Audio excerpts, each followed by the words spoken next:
এইভাবে একবার ক্যারামেল করে এই রেসিপিটি বানিয়ে দেখুন, খেতে যা লাগবে না, একবার বানালে বারবার বানানোর মন করবে।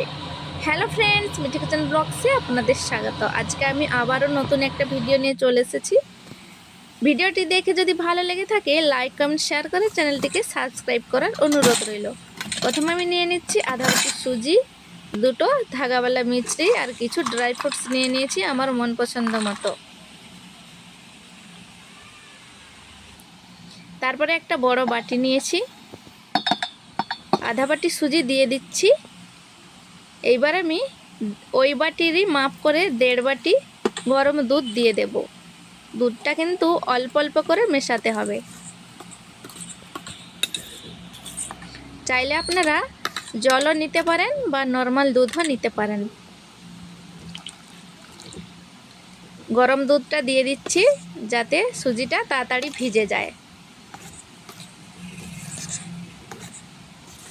এভাবে মিশিয়ে নিচ্ছি। মিশিয়ে নিয়ে কিছুক্ষণ আমি রেস্টে রেখে দেবো সুজিটাকে। দেখুন সুজিটা দুধটাকে টেনে নিয়েছে কেমন, সুজিটা অনেক ফুলে গেছে। এইবার আমি একটা কড়াই নিয়ে নিয়েছি, দিয়ে দিচ্ছি একটা চা চামচের 3 চামচ ঘি। প্রথমে আমি বাদামগুলো ভেজে নিচ্ছি।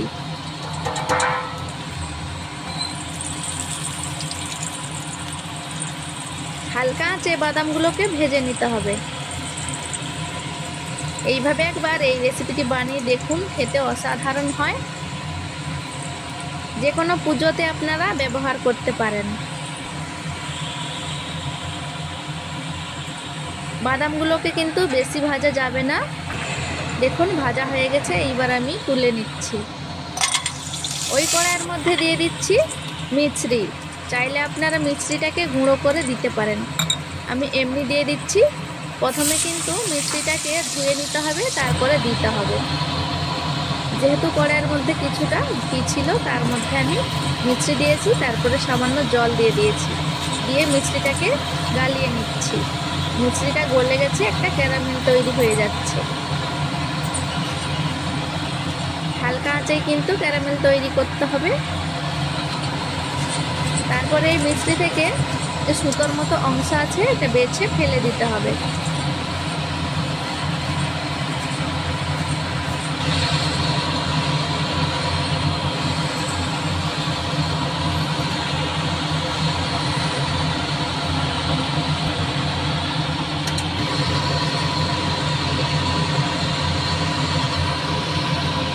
মিছরিটা এদিকে গলে গেছে, সুন্দর একটা কালার চলে এসেছে।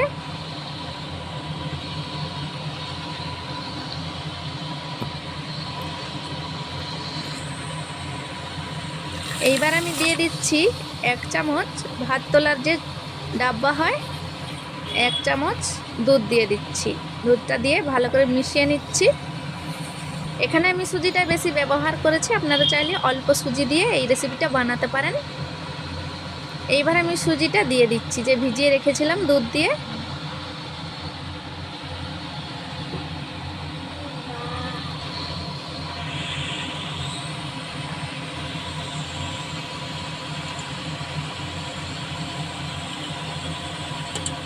আমি এখানে সুজিটা সরাসরি দিয়ে দিচ্ছি। আপনারা চাইলে আগে থেকে সুজিটাকে চামচ দিয়ে একটু নেড়ে চেড়ে নিয়ে ভেঙে ডালাগুলোকে ভেঙে তারপরে দিতে পারেন।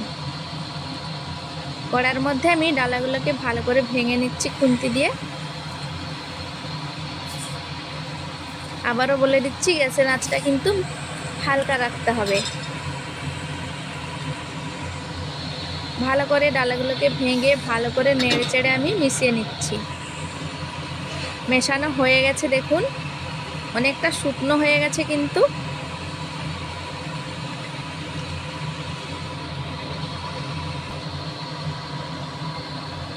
আবার আমি একটু ঘি দিয়ে দিচ্ছি 2 চামচের মতো।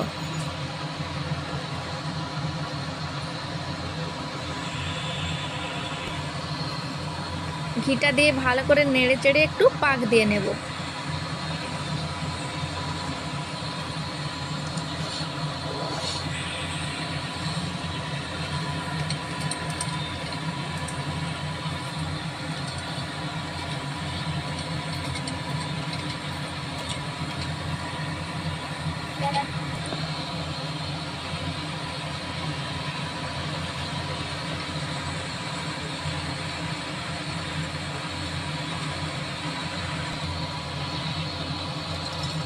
আবার আমি 1 হাতা দুধ দিয়ে দিচ্ছি।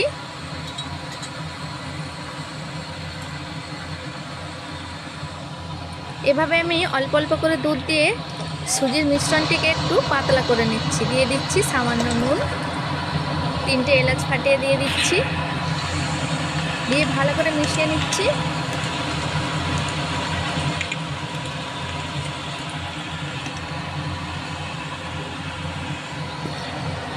চাইলে আপনারা এর টেক্সচারটা ঘন রাখতে পারেন, আমি একটু পাতলা পাতলা রাখবো।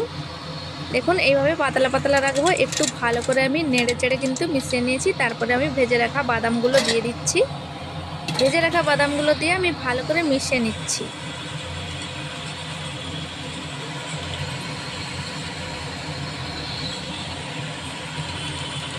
খেতে যা লাগবে না, তো ভিডিওটি এখানেই শেষ করলাম। ভালো লাগলে শেয়ার করে দেবেন।